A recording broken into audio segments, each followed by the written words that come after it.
Shirioki. So, ito-test natin siya kung talagang legit. Legit.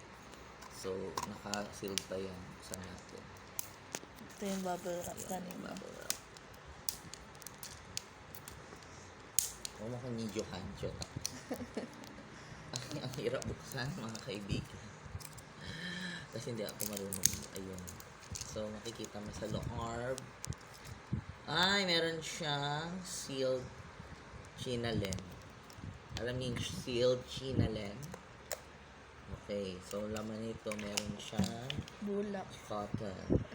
Kuha tayo ng isa. Ay, sayang!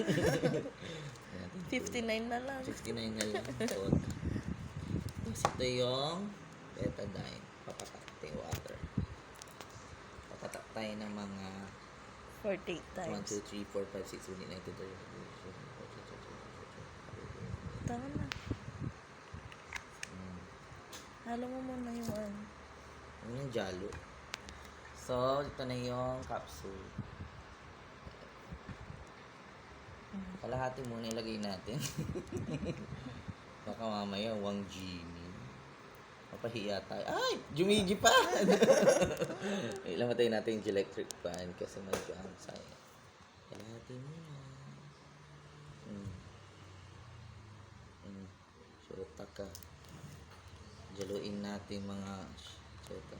Ah! Ay! Nag-clear ka agad ang footage. Sayang! Sayang! Di ba?